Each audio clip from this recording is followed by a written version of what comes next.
Festival, and a big warm welcome to Bank of Baroda Baitak.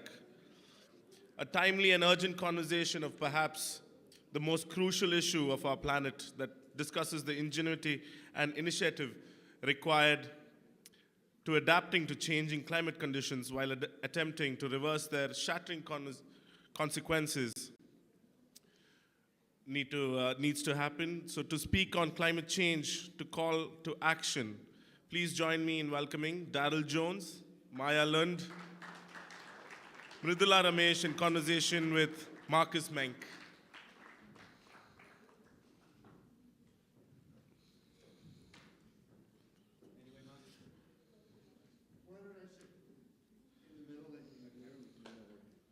This session is specially presented by Mahindra World City Jaipur. Please switch your mobile phones to silent for the rest of the session. Thank you. I'll do the same. Oh, yeah. I think it's a real pleasure, a real honor to be here at the Jaipur Literature Festival talking on this. And I think it's very, very emblematic of the need for communication, that climate is becoming a topic that is at a literature festival as well. Because to me, for so long, climate issues have been framed in elite terms around outputs from the IPCC, other places like that, the Intergovernmental Panel on Climate Change, and getting real awareness and traction at a human level, at a personal level, to me is the critical piece for catalyzing the types of changes that we need globally. And so I'm really honored to be here with Darryl Jones, Maja Lunde, and Mridula. My pronunciation is going to be terrible, my apologies. It's a real pleasure to be here. So I'd like to start this by asking why people are concerned about climate, particularly on a personal level. What brought people in? Because I think that why, people have heard a lot of the science, but you look at my country, and it's a tribal issue.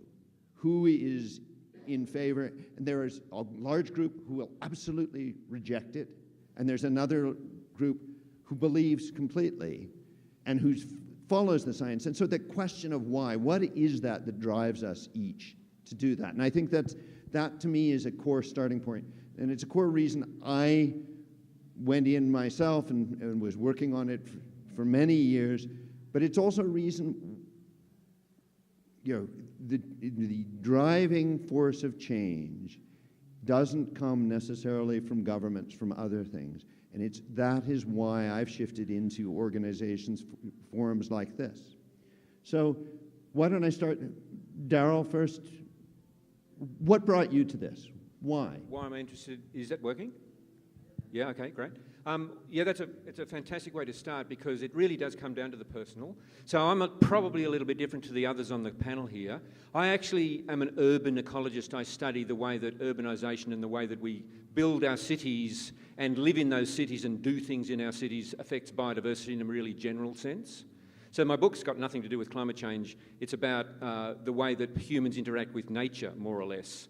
But I do research as a university academic on climate change stuff as well. And what really interests me, and what has been, first of all, just surprising and then deeply alarming, was the changes to animal distributions that's been going on. So one of the things that people have noted before is that as the climate changes, as it warms, the colder places are not so cold anymore, and the warmer places are even warmer than they used to be. And one dramatic example is we have a fairly large animal called the saltwater crocodile in Australia, a big reptile that can eat people with no problems whatsoever. And they used to be way up in the far north of Australia, and that was fine. Everybody knew that they were up there. They're slowly but absolutely coming south, and they are now appearing in some of the really important tourist spots where lots of European tourists like to come and swim in the nice warm ocean. And the the authorities are not letting anyone know that there's crocodiles turning up there. And they are on their way. There's a tiny little, extremely deadly jellyfish. It's about 1 centimetre in length with 5 centimetre long tentacles, tiny thing. It's coming down from the warm oceans, and that's a deadly and basically invisible animal. So you're interested in climate to avoid getting eaten and avoid getting stung? Yeah, pretty much. That's right. But those were the kinds of things where, it's not probably other things we'll discuss this morning is, running out of water and agricultural change and all that sort of stuff. But to me, you asked me, and this is what brought me into this, was like, if that's going on at a scale like that, we're changing the climate, changing the planet fundamentally. This is going on all over the place. And so inevitably that then has consequences for conservation as well as the way that we humans interact with nature. A great start on a personal level. Maja. Yeah, this actually started when I was little, I think. I have, my parents are, they were sort of hippies, and we talked a lot about environmental issues around the kitchen table when I was little. I actually grew up with a poster that said nuclear power, no thanks, over our kitchen table. So, talking about this as a child and sort of learning to love nature, but also learning about the consequences of not taking care of nature is something you have with you for the rest of your life. And when I started to write novels, I had written several children's books, and then I knew I wanted to write a novel. And I tried different kind of texts, and I had several ideas, but it was not until I saw a documentary about colony collapse disorder and the fact that the bees and pollinating insects are threatened and disappearing that I really got the idea and felt like this was something that belonged to me, and I had an urge to write. So that is my first novel, The History of Bees, is actually about the importance of pollinating insects, a novel about that. So it feels like something I have with me from the very beginning, and it's really what burns most inside me, and it has been always. Right, so really, in a way, that larger environment, the background, the personal upbringing, which I think is one of the things, when I look at this conference, so many children come through, and that's one of the places that I see the most hope coming from, and that building of that passion. Yes, and I think it's so important to talk to the children about this, because it's their planet. We're not here for that long, so as they say, in the long run, we're all dead. Yeah, yeah. But that, I'm sometimes asked if should we talk to children about climate changes and environmental issues? Don't you think it can scare them? And of course it can scare them, but it is scary. And we really need to make them understand what's going on, because then they care more also. And we need to let them love nature. Right. Yeah. And that is where I think the novel is so important, and the forms of writing, because I don't know too many children who are inspired by another PowerPoint. So, and what brought you into this?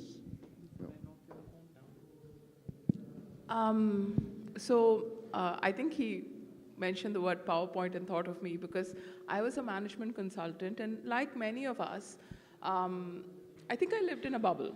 So I was in a corporate bubble going on with life as usual. I like nature, but for me, I started getting interested in this when we ran out of water at home. We hear about day zero, and we get water in our house from a bore well, so groundwater, and we drilled to about more than 500 feet, and there was no water, and we're not connected to the municipal supply. So that was day zero. I had come to pay a call. And, I had a child at that time, so I actually had to step back. And, when you start looking around, and then say, why? We all think, we all live in our own echo chambers. And I was in a climate conference recently, and it's an echo chamber also. Everybody thinks that, everybody gets it. But the truth of the matter is they don't. Unless something pierces through your individual echo chamber or your group's echo chamber, you don't get it. And that's why communicating in different means is so important. So for me, the why was really, running out of water and then figuring out this is happening.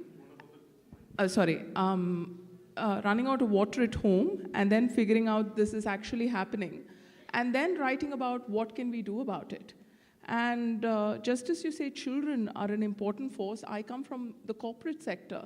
And companies in India are really beginning to wake up to this threat. Cutting carbon is the easy part because it makes sense to conserve electricity costs. But managing your water in a place like India is much, much harder because we don't have the mechanisms to do that. So for me, it was a very personal thing. What can be more personal than running out of water at home?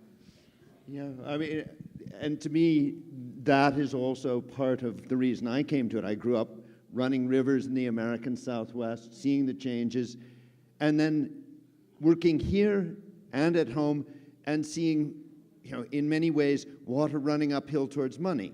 It's a basic principle of hydrology. Water is a bipolar molecule. It runs uphill towards money when there's too little of it, and downhill away from money when there's too much of it. And it's that whole question of who has access, that sort of thing, and that transforming people's lives. So to me, as climate, as I knew the background, climate variability increasing, the changes going on, that question of access being absolutely fundamental to the places I loved and the people I loved. So that was a real start on that. And just another point, in India's, consistently rated as the most affected country by climate change.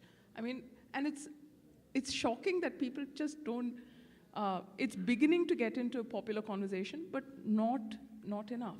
And despite us being the most affected, America is having a cold wave, the right Arctic now. thing. And it's very hard to say, yeah, we're warming the planet, but here it's just obvious, even though it's a cold day today. Yeah. Well, and our cold wave is at the expense of the Arctic.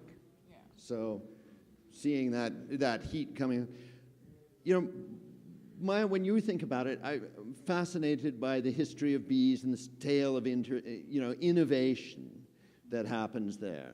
What do you think should be done? How are people doing it? Where do you have sources of inspiration in what you see happening? And where do you have worries, things that you think there's places where tremendous innovation is needed?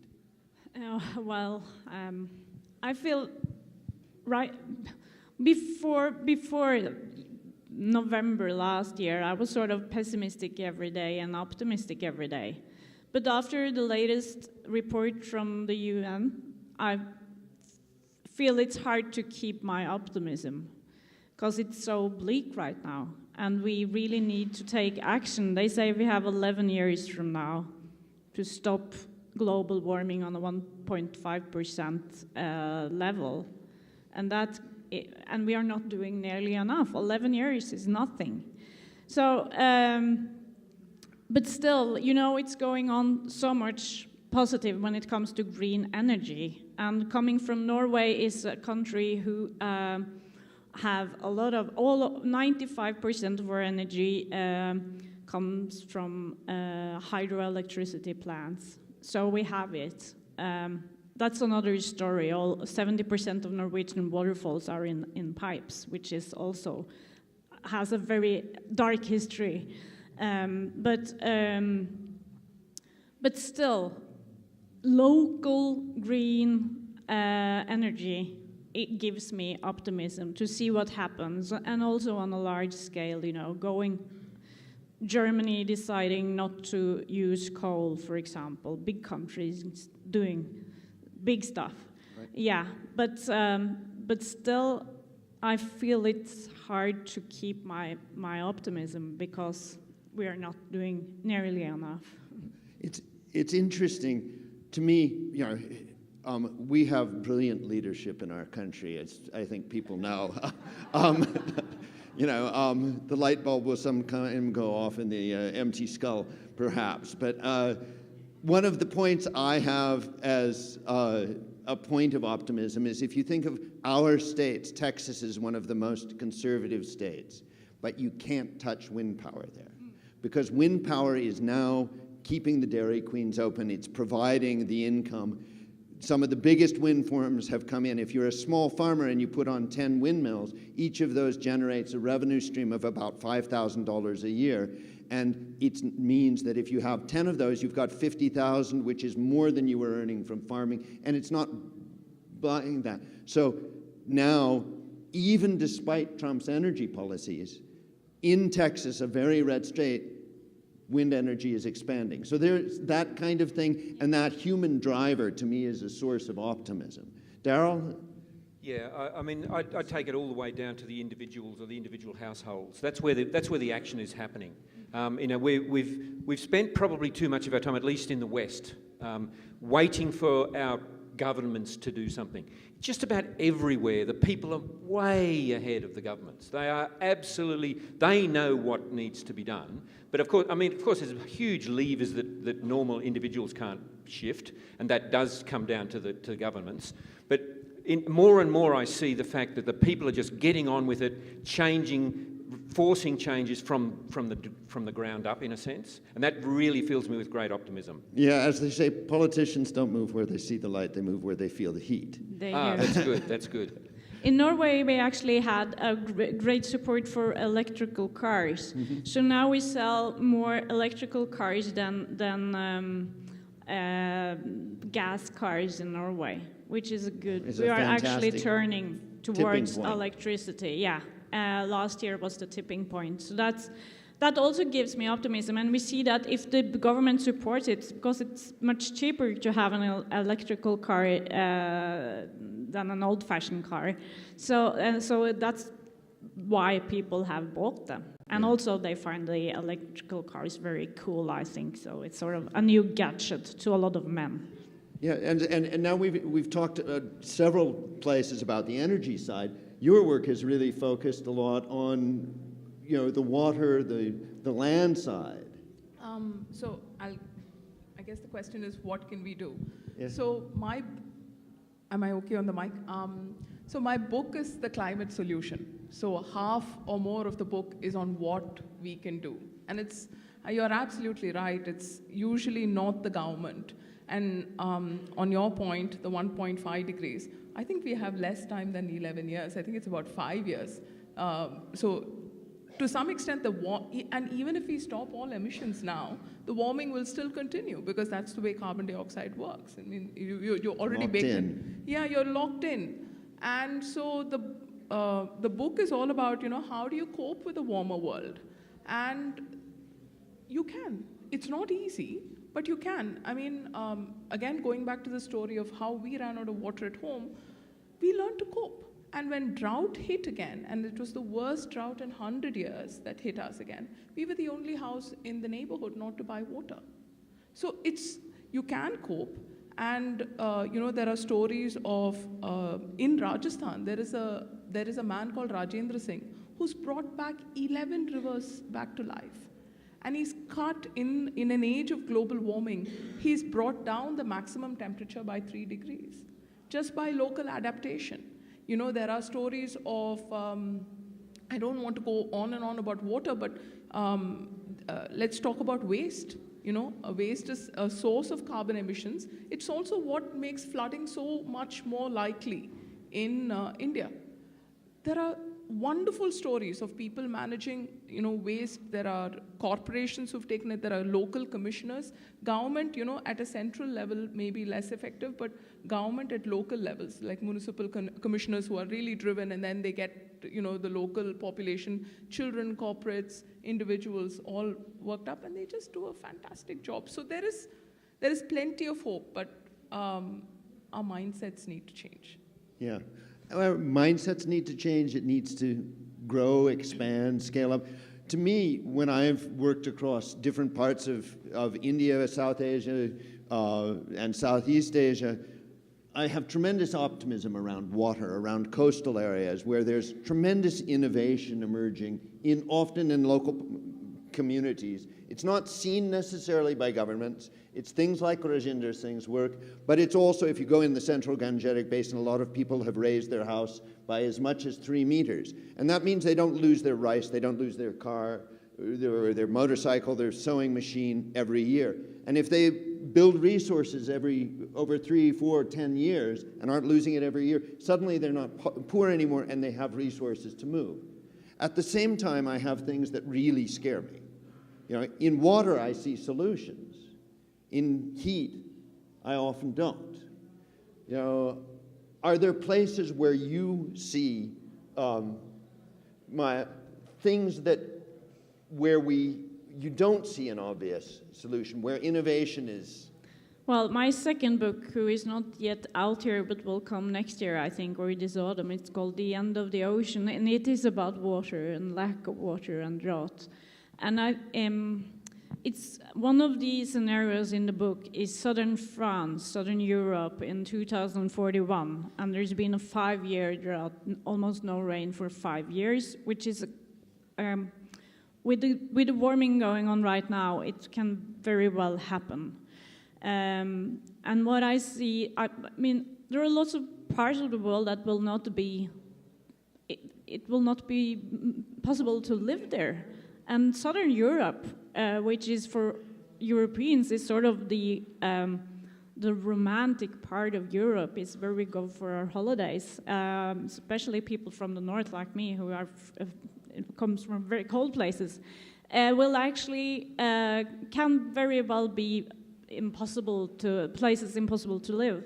And that scares me so much because we will then have refugees on a scale that we've never seen before. And the refugee situation and all those people losing their homes because of heat, that's something right now I don't really see the solution, because if you have like 50 degrees, 45 for months after months, it's impossible to live there. Yeah, that is, and to me, that heat question, and if you look at India, the central Gangetic Basin, the minimum night temperature is increasing with humidity and heat. You need active cooling or it's projective. So, how do you get that across large areas for the scale of the Gangetic Basin? There's huge innovation needed, to me, and migration is a natural response to that. So I think that's one of the big challenge areas. And I don't have an obvious solution. I think innovation is a direction, but who knows? Darryl. All right, innovation. Let's just talk about some innovation. I think one of the things about the media and all the news, it's always bad. You only get spectacular bad. Australia at the moment, the only news you're getting there is it's 48 degrees for the 50th time in a row or something insane. We're just cooking down there. I've got to go back there next week. But it's all bad. But there is extraordinary innovations actually happening that people aren't hearing about. And I only heard about a thing probably about 3 weeks ago, which just excited me enormously. There's an organisation called the Climate Foundation, based in the States but working all around the world. And one of the unbelievable things they're doing, they call it in general marine permaculture. And what they're doing is growing kelp. So this originally started out as a way of soaking up the carbon dioxide from the shallow oceans. So this is taking kelp, which is the fastest growing plant on the planet, and growing it in artificial,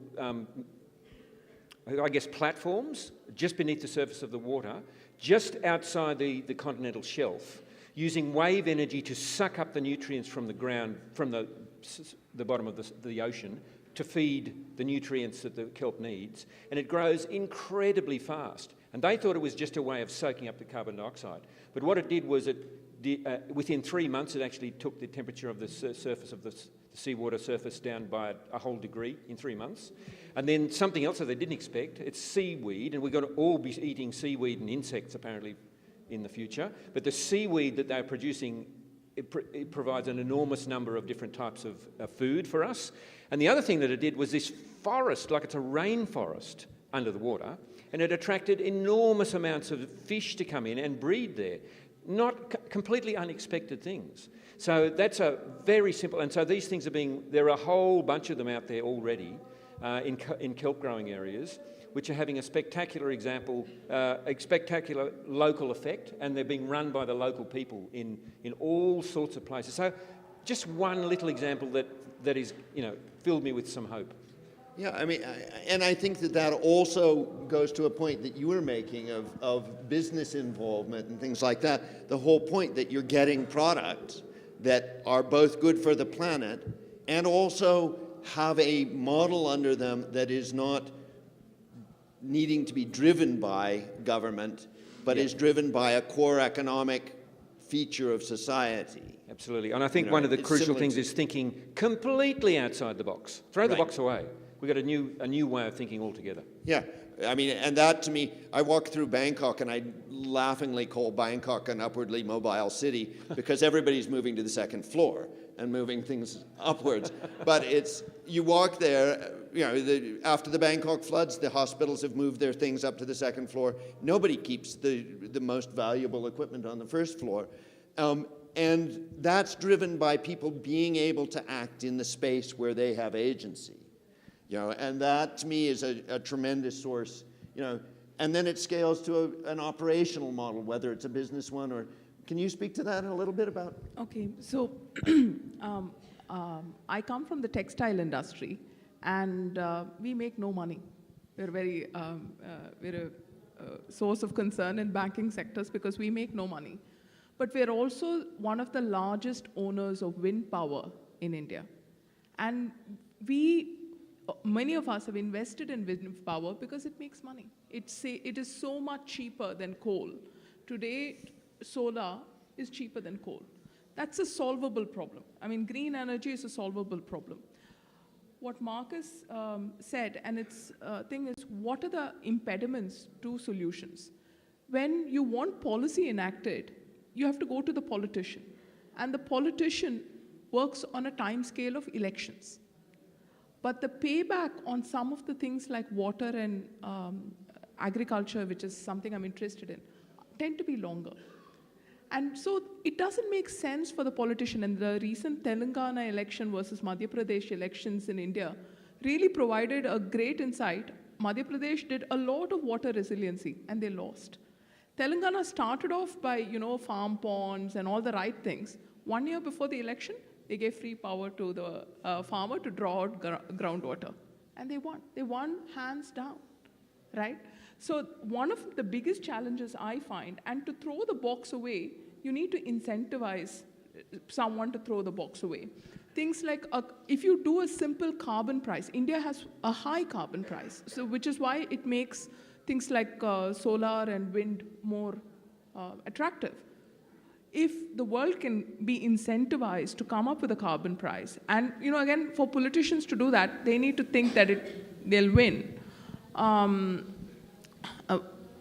I invest in climate change related startups, and many of the stories are here. If we could actually co-opt capitalism, and capitalism is a 4-letter word in the climate community, but if we can co-opt them, capitalism has the advantage of getting things done fast. But it's a blunt object. You need to sort of show them the path by either, pricing water, making sure that, bulk generators of waste don't dump waste. And that can just, once you set the conditions for that, they'll just, off to the races. They'll just go down that path as quickly as possible. But co-opting needs the citizens to show politicians that they'll actually care about that kind of policy, and I don't see that happening. That to me is the block. People beginning to vote on these issues. In America, I think the climate change is consistently ranked as being very important, but it's the 19th out of the 20th issues. And to a politician, that's like, make nice noises, don't make the right policy. Right. I think we underestimate how much power we have, and that's where we need to focus on. Yeah, I mean, in a funny sense, that is where I see problems like Delhi's air pollution, or in Colorado, local fracking, as providing a very important incentive, because if you're the one feeling the pollution, you're the one pushing. If you can export it, we get our oil from Nigeria, then we don't care about it. You know, so that bringing it tangible, to me, is a central part. Do you have thoughts on this? Well, in Norway we had 2018 was a year, I think, it was an eye-opener for a lot of Norwegians because we first have 4 months with no rain, which has never happened before in the summer in Norway. It was an extreme heat. And then we had floods because of the glaciers were melting. So we had a lot of floods in the autumn, and we had billions of dollars actually used to make up for the costs of this. So you gotta feel it, I think. People gotta feel it, and they gotta see it and feel it. It is local, not only something going on in another part of the world. But for me, I think my biggest concern or my biggest question for the novels, because I'm a novelist, I don't have all the answers. I raise a lot of questions. I think a lot about the human being and the human animal, because we are an animal and we tend to forget that. We set ourselves above all the other animals on the planet. But we have had it in us, in our constitution, to be on top of the world. And why are we? I guess it's because we are really flexible and we are innovative and we do a lot of, we are smart. But are we wise enough? And do we also have it in us to actually, to save the planet, be innovative enough to save ourselves, but not only ourselves, all the other species as well. And they are my concern. I actually write about endangered species in my third novel, which I write about right now. And we forget them. We set ourselves above and we think about how we're saving ourselves. And that is very close to people, I think. A lot of places now, we see the climate change is going on, we feel it's personal, but we forget all the other species. And you work on that too, I know. Yeah. That goes directly to you. That's right. Something that I've learned to a different way of thinking is it's called ecological thinking. It's simply that we are all connected. I mean, that's the most fundamental thing that we've all thought about, and everyone can probably just say it. But to actually really, really, really think through the fact that we are actually genuinely all connected everywhere in the planet to everything else all the time. Now that almost sounds spiritual, and it probably is, but it also means that in our incredible arrogance, we think that we're the top, and we do. We are the single species that can change the planet and look like we have done. So there's an enormous responsibility as also, but there also should be an enormous humility that should arise, because lots of people, we have thought continuously, especially in the urban environment, when we live in the city in these big chrome skyscrapers, we think that we're so far from nature. Somehow we have deluded ourselves that we are now separate from nature. We're not just masters of nature, we are separate from nature. We couldn't be more wrong. It's just completely ridiculous to even think that. So, which part of the clothing you wear, the food you ate for breakfast, the products that you put in your hair, the car that you drive and the energy it uses, the air that you breathe, which bit of that is not nature? We are absolutely, inextricably, undeniably, unavoidably part of nature. So what we do affects nature as well. So, those kinds of, I've only just really come to that really profound conclusion. And if people start to think about that, it means that the very decision that you made to, what you had for lunch affects things. So we need to be. We're now at a stage where we need to be doing that. Every individual needs to say, what the next thing that I do, how will that affect something else? We're down to, should I take that? As simple as, thank you. A plastic straw, turn on the light switch, do I need to take the car? All those kinds of things, they are going to really matter. Yeah. And may I add, this is all about education. Yes. Because we need to get wiser, and we need to learn this. And back to the children again. They need to learn this and to see the value of everything, and to actually value another species as much as you value another human being. Because they all have their own value. So, I mean, and this is drifting into the question of how, very, very quickly. I mean, yeah, we've talked about economics in a certain sense and that sort of thing, but we're talking about fundamental ethics. And the question of, if the question is fundamental ethics, our relationship to the wider community of species, the wider world, our relationship to the next generation, is that just education? Where are the points where each of us can make a change in our daily lives? Where are the things that will ripple beyond us? Sorry, nice brief question. No. I'm going to go off point here. Because, you know, we all know we should, but we don't. I mean, and this was really brought home to me by being a mom, right? I have 2 kids. One's going to be a teenager soon. They should be doing a lot of things. They just don't. And one way I find, and this is something I write about, and you know, when in our institute, when we start thinking about solutions, we do this a lot. A conscience is useful to make the shift, but you need good design to sustain the shift, right? And one of the keys about good design is you make it easy, right? So I live in what is a net zero waste house. We don't become net zero waste by saying, oh, I should be very careful about, you know, things. And, you know, thinking about everyday things, people just don't have the time. And you have to get the kids, you know, to school at 8 o'clock. You can't be thinking about things. You just need a system that becomes easy.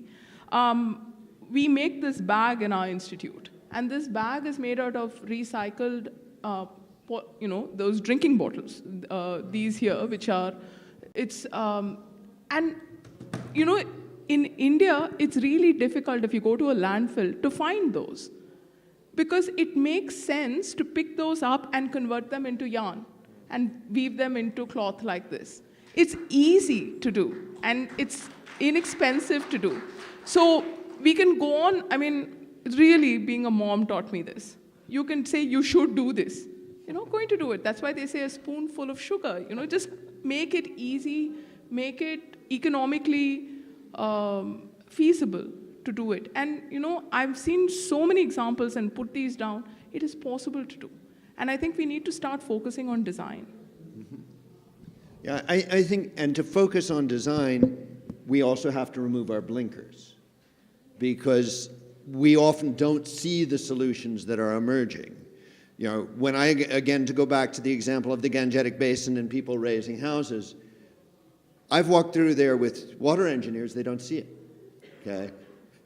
But when you realize that 90% of the population has done it in some areas, it's a huge, at that level, transformative thing. And then there's the question of 10% who haven't. And that's usually the place you can intervene.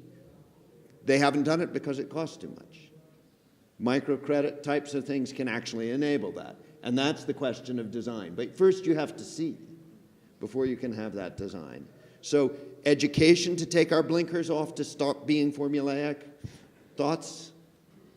Yeah, to learn children to love nature and to see the value in everything. I think that's the most, or not only children, grown-ups as well.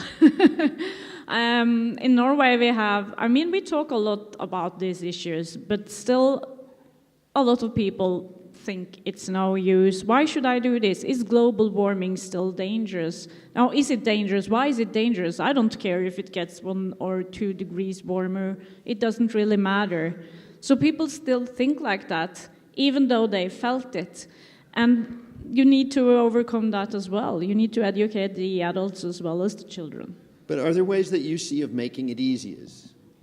Well, of course, as I mentioned, the electrical cars in Norway is a big example and something we're quite proud of. But still, I think you also need to talk more about changing your mind, because you need to go from buying that electrical cool car as a gadget to doing it, or maybe not even buying a new car, because you actually don't need a car.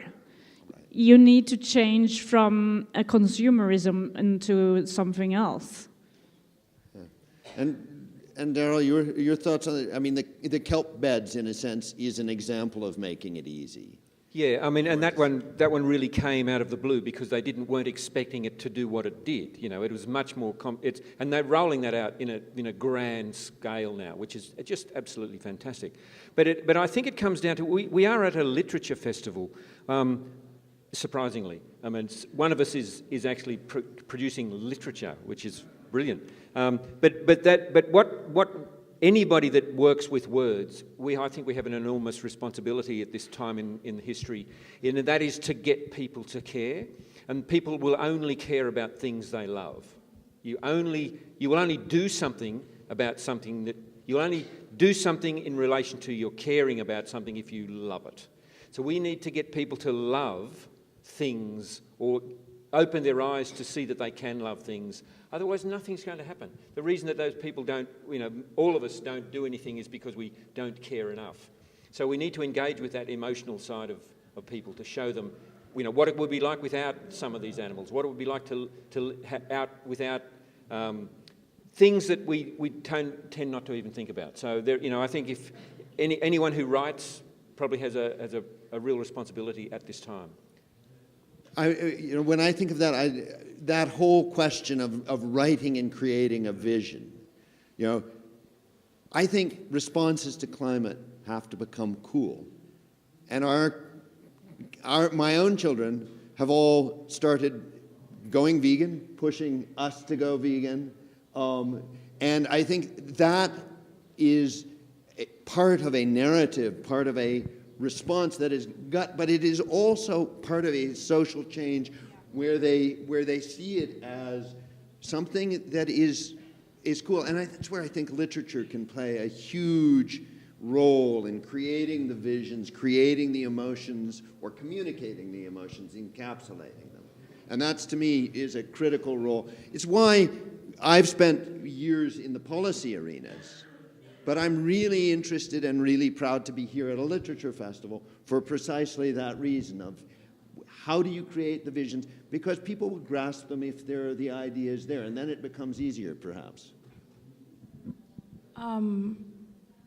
In communicating, and that's what my institute does, we work on solutions in waste and water, and we communicate them. And the same message you have to communicate, you have to understand your audience. And you have to communicate in the language they understand. So when I started writing about climate change, I wrote in, I guess, a page 3, or the social pages. And I chose that because you sort of put climate change in by stealth.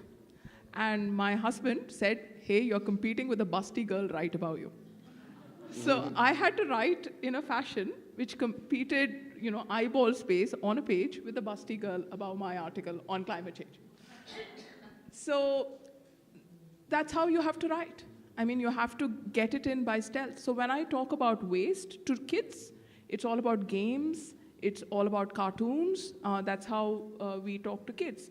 But when you talk about waste to, say, people whose family income is less than 20,000 rupees a month, you don't talk about waste and the harms of waste because they just don't care. And we just finished a survey of 1,000 households. They don't care. But you can talk about waste in terms of making money or not losing money. So if you say, hey, you can make 2,000 rupees a year out of managing your waste, or you will lose, your family will be gone because you're going to get bitten by a mosquito and get dengue or, those sort of things. You start framing the issues in language that makes sense to them. So in the corporate world, I don't talk about climate change, so it's good to cut carbon. No. You get 30% of your demand from rural India. Rural India is going to get decimated if you don't control climate change. Then they start listening. Oh, by the way, climate change. It's very important to understand your audience and not get stuck on a position that, it's on your point, but make sure you speak about it in language that resonates with them. Right. As somebody said to me about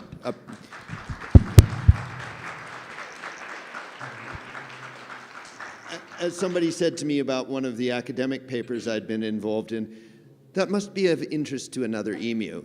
And I realized I was talking to talking in circles to my own community. And that is exactly, to me, that talking outside and putting it in terms that are meaningful to how they live and not putting it in your own terms necessarily. That's a lot of what you've been doing in many ways. Well, I don't know what I've been doing actually. It's, Okay.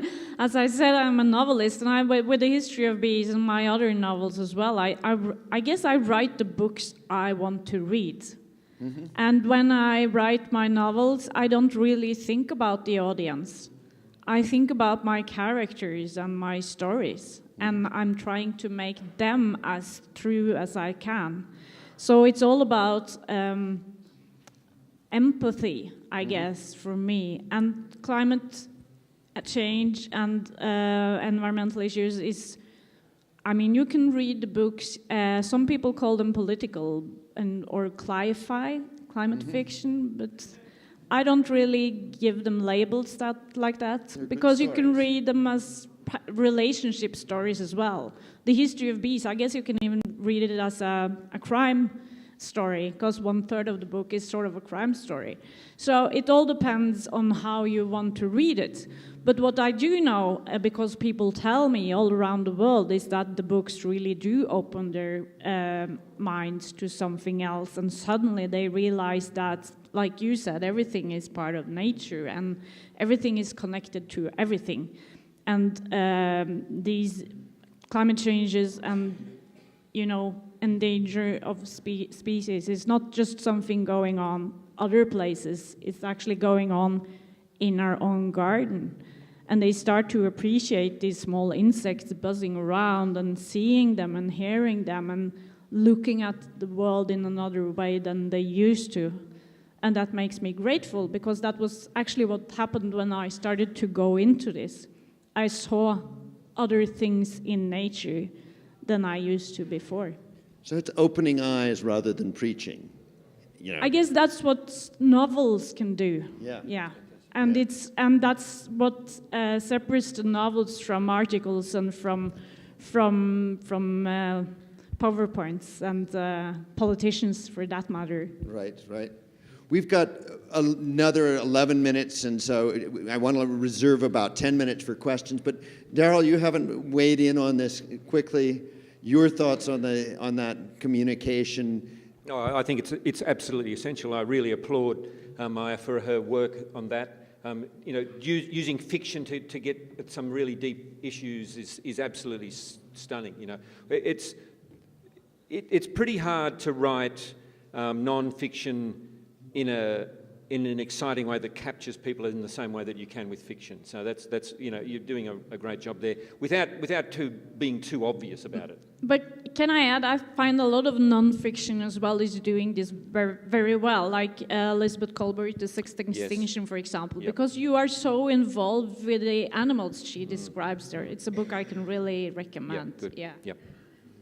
So now I want to open this up to questions, give it about 10 minutes. I'll start with the person with the red.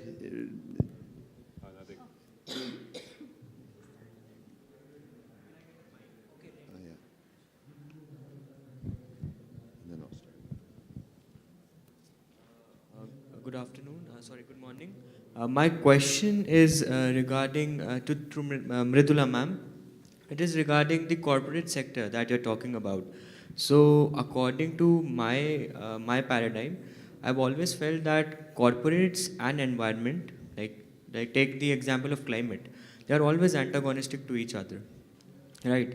So, how are you really willing to bring those two antagonistic elements together on a table, right? Because you're talking about creating a sense of profit in their minds, right?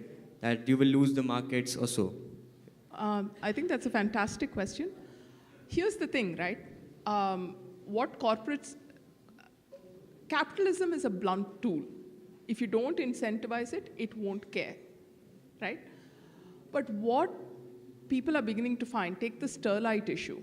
right? That the Sterlite plant sits about 50 kilometers from my factory. So it's very personal. What corporates really care about is revenue. And revenue depends on brand. Today, with millennials, that environmental image and climate change become very, very important. And those start building into brand values. So to be a non-green company is a competitive disadvantage, right? That's one thing that I'm going to address your point. The second thing is put a price on it. That's what we talk about in terms of carbon tax, water tax. Today, corporates can't get access to water. So once you realize you have to do this, it's quite easy to do it. Sewage treatment plants. Israel is a dry country. It exports fresh water. I mean, that's the power of design. Can I add on to that? Yeah. Because I just... So let's not get into a dialogue. Let's give other people. The woman here. Hi. The Yeah. scarf. My question to you is, No, see, the woman in the scarf. I was trying to balance. I have to declare that I'm a vegetarian, but do you feel that the conversation about not having an animal-based diet is advancing because, of course, the pasturing of animals in agriculture does suck up a lot of energy, power, pollutes water, and yet some people, you've got to be very careful because you don't alienate people, but clearly we can't go on consuming the number of animals that we do longer term. Do I feel it's advancing? I feel that there's more and more awareness of that. I don't know globally, but it's certainly become a feature among the millennials where I'm living. I don't know if others have. It's definitely the same in Norway and in Europe, I think. Yeah. Yes, but still, and it's much more common now to be vegan or vegetarian or flexitarian, Right. and to have to think about what's on your plate in another way than you're used to. Yes, I will. And I think for a lot of people too, it's an easy way to live green, and they find it easier than, and it makes them feel good. So it's definitely an answer to the issue, yeah. Yeah. So the person who was cut off before, Yeah. and then I'll go to the back of the room, I think. so my question is to Maya. See, actions are already taken by citizens and corporates towards climate change. How can communities work together to create an environment of positive climate change which is scalable? Well, that's the big question. I think we need to look at what we've all said here during this panel to have an answer to that. Yeah. The woman in the yellow.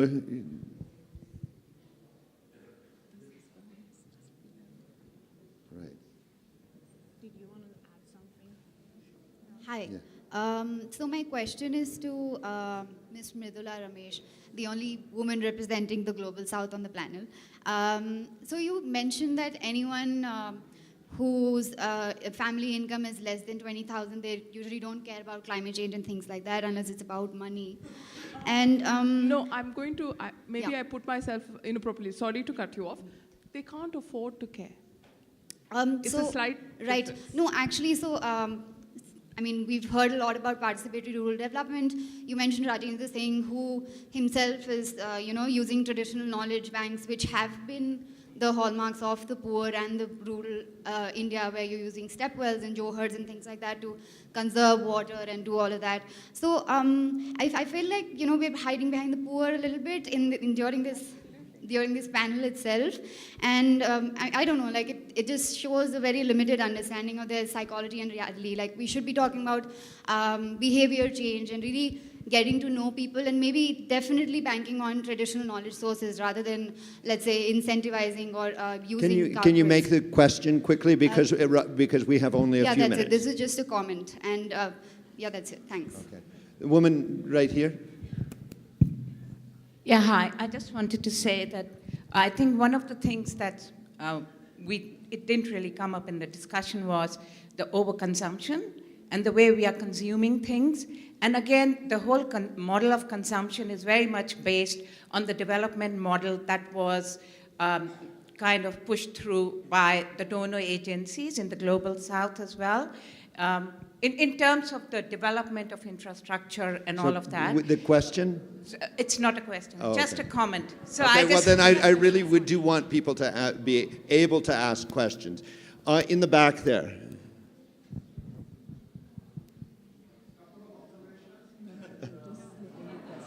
Yeah, just only questions, only questions. So question from Mridula Ramesh. You mentioned that the government can't do much, but there are two things that government can do easily is housing in India is flat roofs, and if you put in water harvesting options, it can make a tremendous change. Second option will be passive cooling architecture, which Council of Architecture in India determines curriculum in colleges, 480 colleges. If they put in that as a must requirement, So it will make a change. a question right here. Can I comment on the comment? Sure. Quick comment on the comment. I'm going to do a comment on the comment. My state, Tamil Nadu, has rainwater harvesting. In our survey in Madurai, we found 50% of households don't have functional rainwater harvesting systems, even despite the policy. So I think we have to focus on implementation and enforcement of policy also, which is why the individual initiative.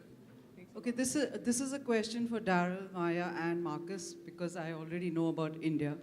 How much focus is there on environmental education in your syllabuses of your schools? It varies a lot from state to state and also from school to school. It really depends on whether the principal of that school is interested in pushing that topic. So it's there and it's reasonable, but it's too variable in Australia. In Norway, it's there as well, but not nearly enough. And now they're just in Oslo, where I live, the capital. They have now decided to have it as like 1 hour a week or something for the children. But still, it should be in all schools, I think. And this is something I actually speak about in Norway too, to have it much more integrated into everything they do in education. And in ours, I think that there's a huge diversity. Some places there's a lot of environmental education. In other places, it's almost outlawed. There's the demands for creation science to be taught, and that the world is 4,000 years old on an equal basis with the other science. So, right, and Trump is an apostle of that. So I think that, we have a challenge to change some of our politics, to change some of our education. I think we're pretty much out of time. I do want to make one comment on one of the other comments, though, before we close off, and that is, I would completely agree that the question of poverty in Central and who bears the cost has been under-discussed in this. And I don't think it's just a problem of the Global South. I think that that is actually one of the big challenges that has driven our politics in the States, of those who are the gainers and those who are the losers in the shift. It's very easy to shift out of coal, but it's very self-serving to say, I will give the coal miners a job doing computer coding. That doesn't happen. And that question of the people in the shift, that is a central one that has been very weakly addressed here. So I'm afraid we're out of time. I'd love to continue the discussion, but thank you very much, and we're very honored to be here and talking on this.